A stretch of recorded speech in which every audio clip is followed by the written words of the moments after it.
Ignition running. Liftoff. We have a liftoff.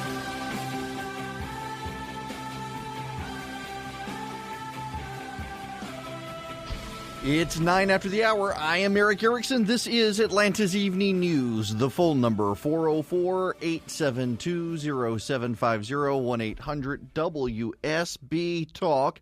Well, a federal lawsuit has been filed against the state by election security activists, chronicling problems in the primary.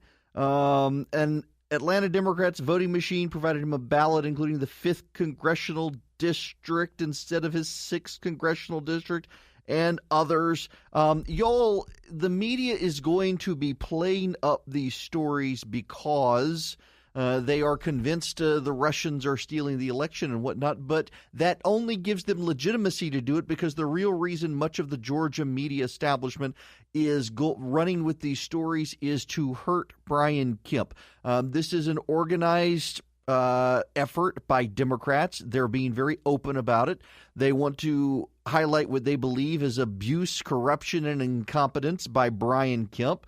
And so they are attacking as best they can to try to undermine Kemp and turn this into an election issue. In other words, we should all care about safe elections. We should all care about fair elections. We should all care about free elections. We should all care about the security of the elections. Now, Democrats don't actually care about the security of the election because they're opposed to voter ID, but they want to pretend to now. The reason they're doing all of this, though, right now is because they don't really care about these issues so much as they want it to be an issue against Brian Kemp and turn this into a campaign issue. By the way, the Republican Governors Association has an ad out. It is up on TVs in Atlanta right now about Stacey Abrams. On the 12th day of Christmas, I gladly gave to me. Stacey Abrams is a tax attorney. She made $1 million over the past 5 years, but she didn't even pay her own $54,000 tax bill. Instead, she loaned herself $50,000 to run for governor. Nice present. Guess every day is Christmas for Stacey Abrams. Blind ambition, poor judgment, fiscally irresponsible. Merry Christmas, Stacey. They can do better. The Georgia Gun Owners also has an ad out with Abrams. I'm not going to play that one on air. It's not that great of an ad, but it also gives out a phone number, and I'm opposed to running ads that give out candidate campaign phone numbers and whatnot so that the mob ties up their phone lines. So I haven't had time to edit the ad to cut out the phone number, but you can go find it at the HAC. I'll push it out on social media as well. The campaign heating up, but that's not the only campaign out there right now. We have the Ohio 12 election, and this is another Karen Handel, John Ossoff situation, although this one was closer.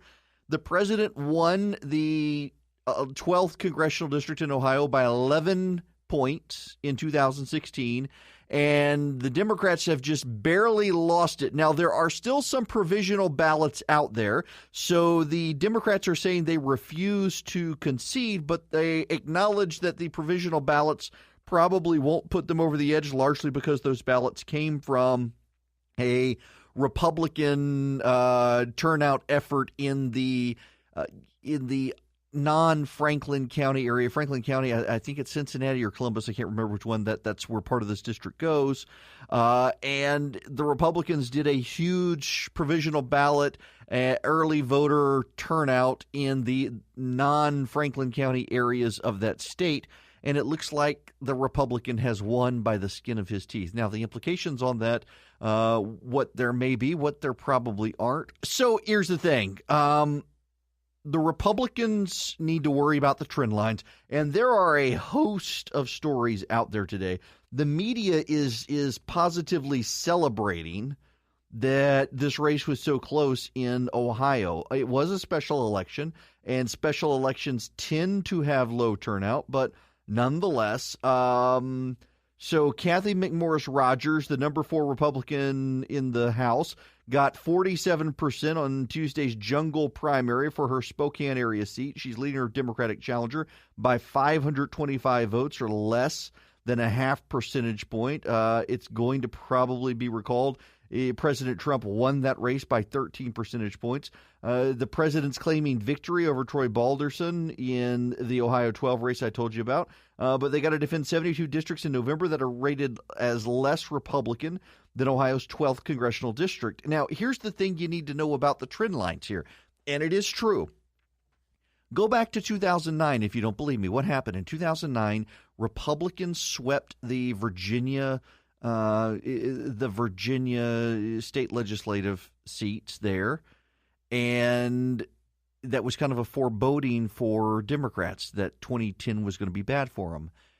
Then you head into 2010, and there were a series of runoffs in New York and elsewhere, and the Republicans actually picked up some seats in those special elections, and they were seats that Republicans weren't expected to win because they weren't traditionally Republican seats, and all of the trend line, and they lost some. You should know there were a couple special elections that they did lose. I was at CNN at the time, and I kept saying, listen, you can't pay attention to individual special elections because each special election has unique factors that play into the situations, and special elections have different turnout models than general elections. But look at the trend lines. Always look at the trend lines. The trend lines are accurate even if the actual outcomes aren't predictive for November. Well, the trend lines in 2009 with Virginia and then the special elections through 2010 were very predictive, including, let's not forget, Scott Brown in Massachusetts picking up Ted Kennedy's seat. The trend lines were very predictive that the Republicans were going to have a huge win in 2010, and they did. Now look at the trend lines here. Just last year, the Democrats picked up the Virginia legislature. Other than the Virginia House, they lost it by one seat. They picked up the governor's mansion again. Terry McAuliffe had picked that up against Ken Cuccinelli. They picked up the state Senate, and then you had a series of special elections. You had the Connor Lamb win. You had the Karen Handel versus John Ossoff, and yes, Karen Handel won, but it was way closer than it should have been in that district. The Democrats highly mobilized. The Republicans have had pickups in several other special elections. They were closer than you would expect. But again, these are special elections, and Democratic turnout is higher. But when you go through the trend lines through all of these special elections and the several pickups that the Democrats have had, what you see is that Democrats are more mobilized than Republicans. But you also see something else the Democrats would prefer you not pay attention to. In areas where the president involves himself in areas that are highly red, that is highly Republican, the president seems to be able to generate a Republican turnout to neutralize the Democratic wave. That's something Barack Obama could not do. Donald Trump poured resources into Karen Handel's race, and he poured resources into Ohio 12, and the Republicans won. They were close, and his presence certainly mobilized Democrats even more, but the Republicans still won because Donald Trump showed up and was engaged in these races. That matters because it is one separating factor with Barack Obama. In 2010, in the special elections Barack Obama involved himself in New York State, all those candidates on the Democratic side lost to Republicans. That's not happening with the Republicans right now, and that seems to indicate that Republican voters are more willing to stand up for Donald Trump even when he's not on the ballot. And I suspect a lot of that has to do with the fact that Democrats are making this such a big case about impeachment that it is deeply impacting the president. It is deeply impacting the turnout models. It is deeply impacting what we see on the ground in ways that were different from 2010. Again, let me just point this out to you. In 2010, there were a series of special elections in New York and elsewhere. And when President Obama went in heavy in those races, the Republicans tended to win. This year, with special elections, when Donald Trump or Mike Pence have engaged hard, they've been able to save some of these seats. And that suggests that Democrats wanted to support Obama but weren't necessarily invested in helping him send reinforcements to Washington. Republicans not only want to help Donald Trump, they want to protect him from the Democrats as well, so they're turning out. And that throws things off. But you know who the big winner is in Ohio 12? Not getting a lot of notice. There's a bigger winner than Donald Trump in Ohio 12. Stick around, I'll tell you who it is. Let's see. How am I on time? I don't have time to get into any phone calls. Be patient, people. I will get to you when we come back. Y'all, Planned Parenthood is going to run a six-figure, that is hundreds of thousands of dollars, in ads in states. They're trying to get Republicans to vote against Brett Kavanaugh. I would note that money is fungible. If the Republicans had defunded Planned Parenthood, they wouldn't have this money to fund ads against Brett Kavanaugh. Oh, and by the way, you should know. So we had the polling that showed first Brett Kavanaugh is very unpopular. Then we had the story. This is polling shows the Republicans will lose if they pick Brett Kavanaugh. Now we've got the story from the Wall Street Journal that polling suggests Roe versus Wade is very popular. So why would they do this with Brett Kavanaugh? It's such a just con job.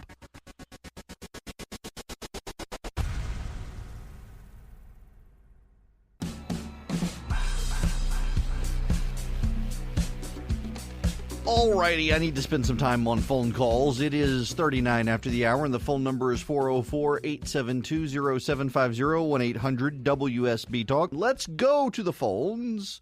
First to Don in Marietta. Been waiting patiently. Welcome, Don. Hey, love your show, Eric. Thank you. One quick question. I heard that some of the people that are all upset about election fraud are upset about reconciliation of state voter registrations against the death certificate, like getting the dead people off the registers. Yes, it's funny how that works, isn't it? Yeah, they don't want to cross-reference death certificates in the voter rolls. That's just so ironic to me. It's not even funny. Yeah, I mean, this gives the lie to the fact that they're really worried about the Russians stealing the election because they don't want voter integrity. They don't want you to have to show an ID.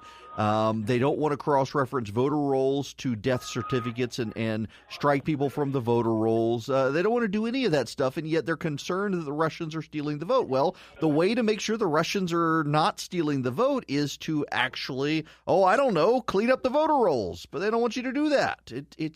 It means this is all political kabuki theater, and it's not actually seriousness from Democrats on this. Most Democratic voters, they're okay.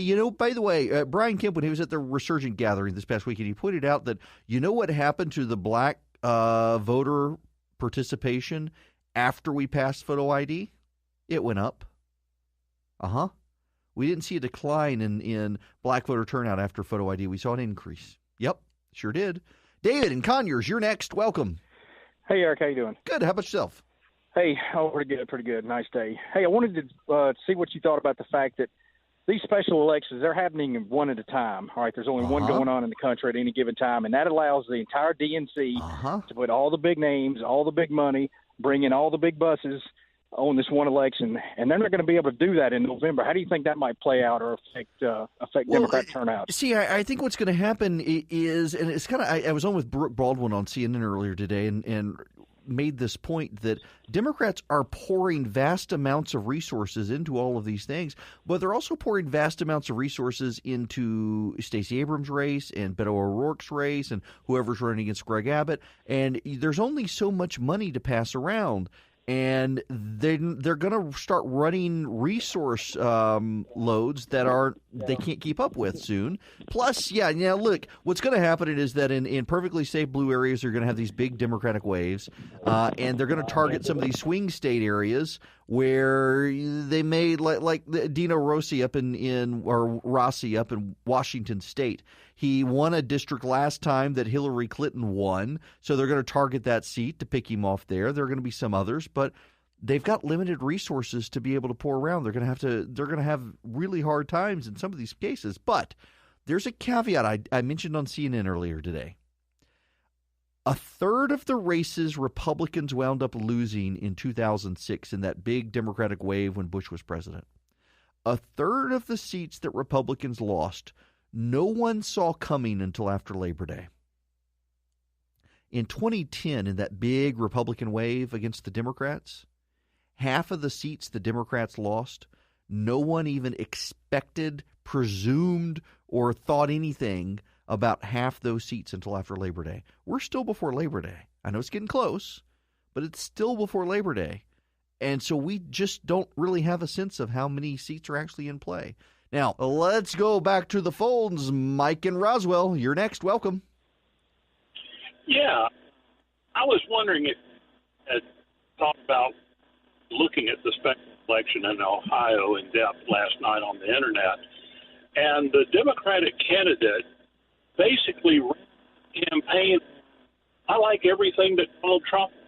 He tried to say that I'm going to support Trump. I like his outlook on inflation. I like the tax cut. I like this. And if you remember, the fellow that ran against Karen Handel here in my own 6th district, Ossoff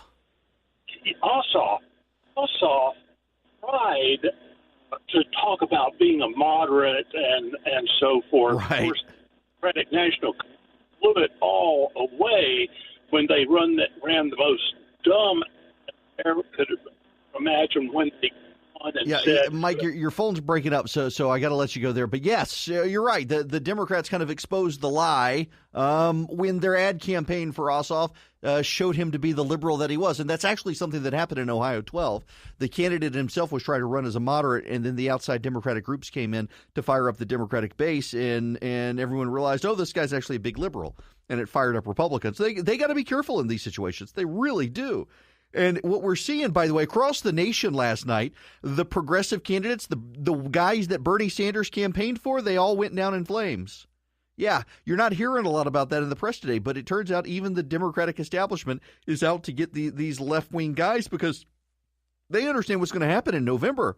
Republicans are going to be fired up against these radical wackadoo socialist candidates, and the Democrats are pouring out to beat those guys, to give themselves hopefully some sort of neutralizing advantage in November. And that actually works against Republicans, that the supposedly moderate or mainstream Democrats are winning.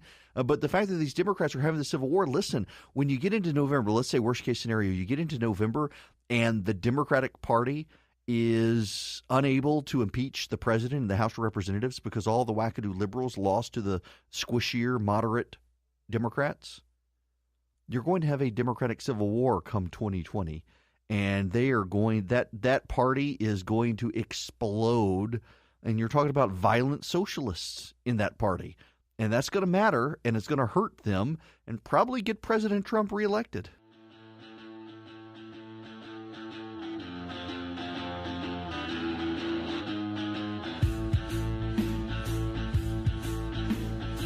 Welcome back. Eric Erickson here, 55 after the hour. The big winner, I teased this earlier and then totally forgot to come back to it. The big winner besides Troy Balderson in Ohio 12, the pollsters. That's right, folks. I know we're used to saying all the polls wrong. The polls were dead on in this case. The pollsters figured out the right model, and the right model includes, and pay attention to this for future reference, people who used the pollsters who used live operators and called cell phones got the polling precise.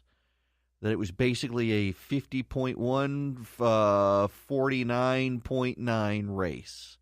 It was extremely tight, extremely close, and the pollsters did it. So the pollsters have been working on their models. We will see how it shapes up for the rest of this year and into 2020. When we come back, Representative Collins of New York is off to jail, as I said earlier on CNN, to the clink for a long time for insider trading. I will give you what the details are when we come back.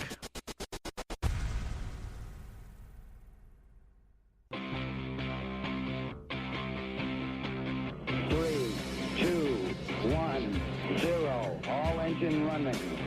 Liftoff. We have a liftoff. It is 9 after the hour. I'm Eric Erickson. This is Atlanta's Evening News. The phone number 404-872-0750.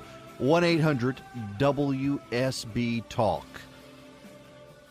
I want to get into the Chris Collins indictment and arraignment here momentarily, but first let me bring you up to speed on the radar. Essentially now up 400 from Roswell. You were in storms all the way to Dahlonega, and up 985 from Flowery Branch north, you were in storms. They're starting to get towards 85 north of Swanee as well. You got a little bit until you get out towards Commerce, where they're really strong. And now up 75 north of Emerson, you've got storms. The Waleska area has storms. Canton is about to be back in storms here in probably the next 15, 20 minutes. And there are some light sprinkles in the Druid Hills, Decatur area. They're very hit or miss down on that side, though. The really heavy stuff north of the city, keeping our eye on it, although I can tell you the intensity of these storms is starting to go down as the sun goes down. There is, the further up you get in Georgia, some severe thunderstorm warnings that are outside the listening area. But north, if you're headed up north, there is a lot of rain all the way into North Carolina. So, but for the commute home from Sandy Springs really now on 400 all the way up to Dahlonega, you're going to get some very, very heavy rain, particularly north of Roswell right now. So Chris Collins is probably going to jail. He and his son are charged with insider trading.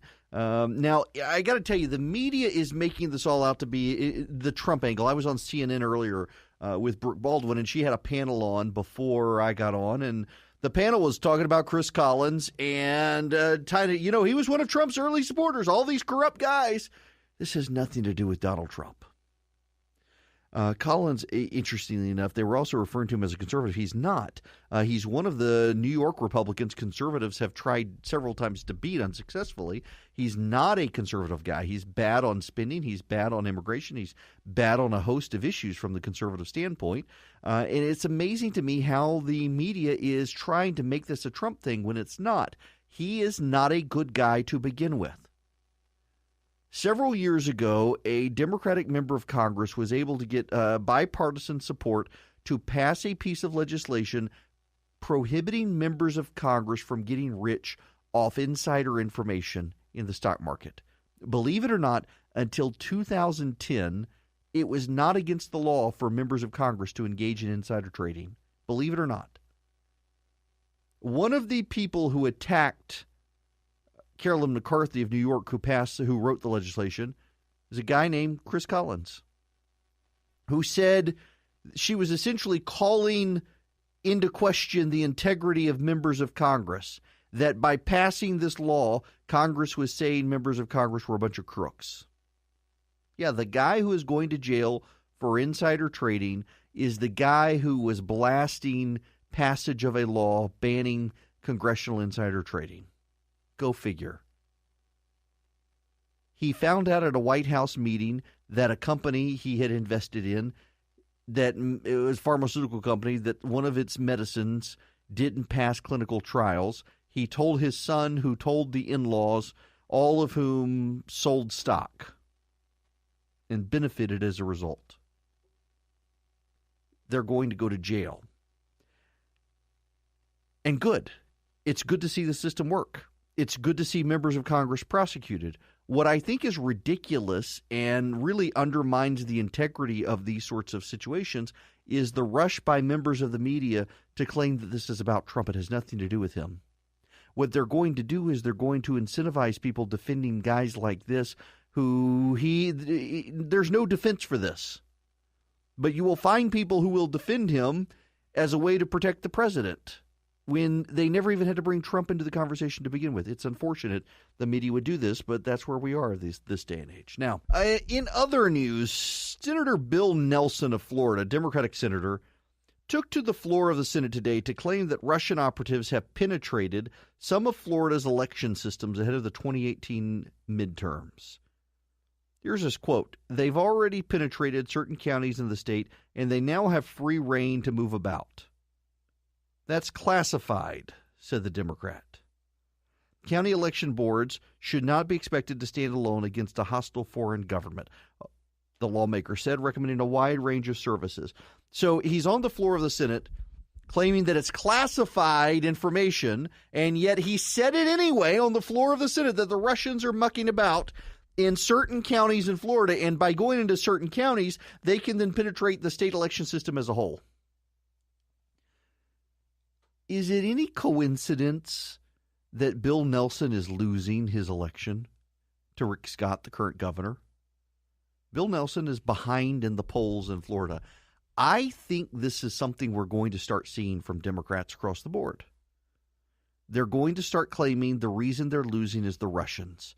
It has become their default guttural response whenever something doesn't go their way, that we've got to change the rules to benefit the Democrats because the Russians are coming. The Russians are coming. We're seeing this across the nation right now. The Democrats blaming the Russians for everything. Bill Nelson's going to lose because Bill Nelson isn't a great politician, and he hasn't had anyone of stature be able to run against him because Bill Nelson is a multimillionaire, and no one with deep pockets has ever run against him. And so he's been able to spend near unlimited resources fending off anyone who ran against him. Well, he can't do that with Rick Scott. Rick Scott's richer than Bill Nelson, and he's got the deep pockets to go after Bill Nelson now, and he is, and he's winning. He's moved ahead in the polling. Most all the polling consistently right now has Rick Scott ahead of Bill Nelson. And so Nelson's saying, the Russians, they're going to steal the election, the Russians. We're going to hear this. Listen, let me tell you what I think is going to happen in November. I really do think the Democrats will pick up the House. They're not going to pick up as many seats as they expect, however. They only need 23 seats. There are 37 seats where the Republicans, I think there are 37 open seats. There are close to 40 seats where the Republicans, it's R+4 or less. So there's a wide range of seats the Democrats could pick up, but there are only 8 seats that have Republicans in the seats, and Hillary Clinton won it as president. So they're going to be tough races for the Republicans. The out of power party tends to do well in the midterms. We've all seen this. We saw it in 2006. We saw it in 2010. We saw it in 2014. We will see it in 2018. But they're not going to pick up as many seats as they think. Who knows? Maybe they'll only get 20. And the Republicans will still be in charge. And they're probably going to lose seats in the Senate. I mean, you've got Joe Donnelly of Indiana today saying he wants to fund the border wall because Donnelly is scared in his reelection. You got Bill Nelson saying the Russians are coming. You got Heidi Heitkamp, looks like she's going to be toast to the Republican in North Dakota. Now, Jeff Flake's seat is probably toast. Looks like Jeff Flake's seat is probably going to go to the Democrats in Arizona, one of the most Republican states. And the demographic trend lines are holding for Republicans, but the Republicans have some terrible candidates out there. Nevada is a Democratic state, and Dean Heller is a terrible candidate, and Nevada is probably going to go for against Heller. The Democrats are probably going to pick up those two. So the Republicans pick up, Indiana and Florida and North Dakota. They gain 1 seat in the Senate. Well, that's okay. And you don't have John McCain there right now. When John McCain dies, the governor of Arizona will be able to appoint someone to his seat, and they'll be on the ballot in 2 years. So the Republicans will probably do fine in the Senate. And what we're going to find is the Democrats are going to start screaming again, the Russians are coming, the Russians are coming. The Russians stole this. The Russians caused the Republicans to keep the Senate. The Russians kept us from gaining a bigger majority in the House. That's what they're going to do. And it provides the Democrats cover to never have to examine why so many voters dislike them. All the pollsters and all the news outlets are so focused on people hating the Republican Party right now, they haven't bothered to realize people hate the Democratic Party too. And to their credit, the Democrats are basically rallying against the forces of Bernie Sanders, who's not even a member of the Democratic Party, by the way. But it's not enough. And they are going to blame the Russians when things don't go their way in November.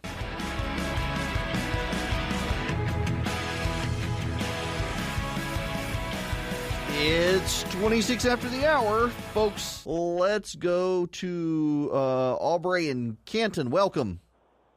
Hi, Eric. Long time fan, first time caller. Thank you. Hey, saying what you were talking about earlier, you think the Democrats are going to pick up the House because of historically that party out of power has done better. Yes. I think this is going to be the exception to that rule because there are millions of people just like me out there. In the last election, I voted for Trump, but I didn't believe he was going to do what he said. Mm-hmm. He's done what he said he was going to do, except for putting Hillary in jail. I don't care. I don't care, to be honest. Let her go rot. I don't care. I'm so excited to go out and vote for the first time in my life. I'm just going down and voting hard. Well, look. If you're a candidate and you say you're going to support Trump, you got my vote. There will be a lot of people in your situation. Here's the problem, though, is they only need 23 seats, and the 23 seats that are most in play are seats that are basically 50-50 Democrat-Republican. If the Republicans all show up in all of these districts, they could potentially hold on to them. The president's going to have to get out there on the campaign trail and hit it hard to get them fired up, though, because the Democrats are fired up just by his mere presence in the White House. You may be right. They may be able to hold on to it and be very close. But the data out there suggests, given the intensity of Democrats right now, just in the general election, just that we're seeing right now, they may be able to eke out a small win. Now, again, like I said earlier, though, none of the big surprises were even in play before Labor Day in 2006 or in 2010. So there could be some more races up in play. But I do think the Democrats are really seeing in polling that the intensity in already blue areas is very intense. What about the Republican intensity? Looks like they're intense too.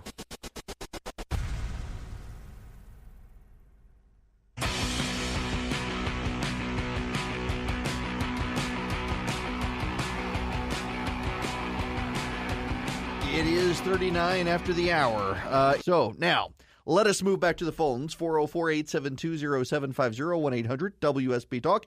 Jeremy from Commerce, welcome. Good evening, sir. How's it going today? Great. How about yourself? I just dropped down the interstate just looking at this rate. I was just wondering, I don't know elections. I've never voted, but from what I've been told, your vote really doesn't count. It's the electoral votes is what elects a president. So if it's the electoral votes that elect the president, why do we go out and vote then? Well, because the Electoral College is what actually votes for the president, but how does the Electoral College determine how to vote? Well, it depends on what the voters of a state decide. So if people in Georgia, for example, did not go vote, then the Electoral College could not cast a vote for the members from Georgia. They vote based on how you vote. So your vote actually shapes the Electoral College. You know, they used to in Georgia, by the way, up until I think maybe 8 years ago, they used to actually put on the ballot the names of the members of the Electoral College, because that's actually what you're voting for. You're voting for the members of the Electoral College. And the members of the Electoral College who get the majority vote, they then cast the vote for the president. So if nobody votes, then there's no Electoral College, and then there's no president. Now, at the congressional level, your vote absolutely matters. In the state level and in the federal level, the only entity that the Electoral College impacts is the president. Everyone else is majority vote of the public. So if you don't go vote for whoever you want, that's one less vote to be cast to shape who the elected officials are. So voting matters, Jeremy. Okay, so they're supposed to take our opinion into consideration, but at the end of the day, the electoral is an actual person. Couldn't they just vote for whoever they wanted to vote for? No, they can't. Actually, 40 of the 50 states have laws that the Electoral College has to vote for whoever the majority of the citizens of that state chose. Okay, I didn't know that. I appreciate the education. That's why I've never went and voted, but now that I'm a little educated, I think I might go out there and vote this time. Now, Jeremy, consider one more fact. In the Kansas primary for governor right now, the person in the first spot is 138 votes ahead of the person in the other spot. Now, imagine if there were 139 of you. The impact that you could have in that race if you just went and voted. You would pick the gubernatorial candidate in Kansas. So it's not just president, it's all these other races as well. Okay, thank you very much, sir. I appreciate it. Yep, absolutely. Yeah, most every state has a law binding the Electoral College. When you agree to be a member of the Electoral College, you agree to vote how the citizens of the state say. And by the way, the Electoral College is shaped so if a Democrat were to win the vote in Georgia, if, say, Hillary Clinton would have won the vote in Georgia, it would have been the Democratic members of the Electoral College who voted, not the Republicans. Okay, I am going to say this. And I don't want to deter you to vote because it really does matter. There is a fail-safe in the Electoral College in that no one has ever tested the idea that the Electoral College members can be forced to vote for the person the state chose. There is a slim possibility, it has only happened 3 times in American history, where individual members of the Electoral College decided not to vote for the actual person who won their state. One of those times was in 2016. A delegate from Colorado ultimately refused to support President Trump, and he was replaced in the Electoral College by someone who would.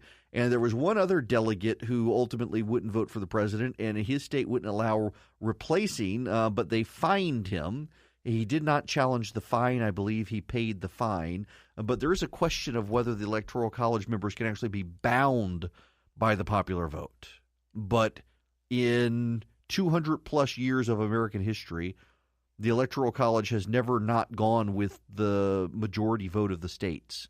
So you're playing long odds to justify getting out of voting. If you don't want to go vote, look, I'm not going to tell you go vote, but your vote actually does matter even with the Electoral College. One more here. Charlie in Duluth, welcome. Hey, thanks for taking my call. Sure.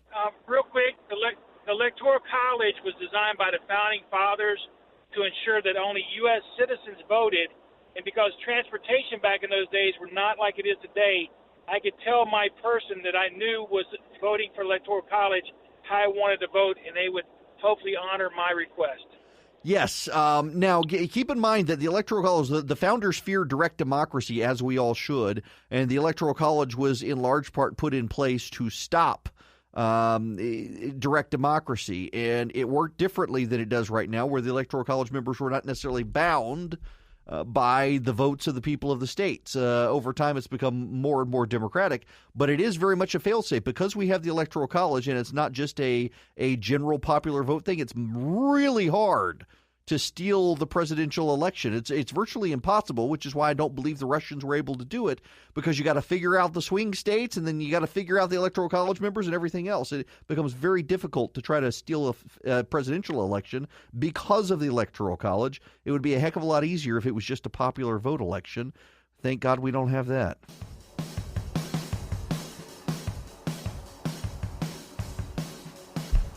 I have more good news in the Are You Tired of Winning camp. The president has announced a rollback of the incandescent light bulb ban. He hasn't. I guess I shouldn't say he hasn't announced it. They put it up on the Department of Energy website, the regulatory rollback, and they've taken it down, but it was seen enough that people knew what was going on. Now, it's not per se a complete walkback, because the incandescent light bulb ban was actually signed into law by George Bush, and it was a law banning incandescent light bulbs, but it was for standard, not decorative bulbs. The Obama administration decided to get rid of all decorative incandescent light bulbs. Essentially, instead of just the pear-shaped standard incandescent light bulb, the long tube ones and whatnot as well were to be banned under the Obama regulation. And the Trump administration is coming out and saying, not so fast. The law didn't apply to decorative bulbs, and so you can't get rid of them. Hallelujah. Progress on this front. And the rollback of the CAFE standards from the Obama administration, the regulatory rollback will be the greatest part of this president's legacy besides the Supreme Court.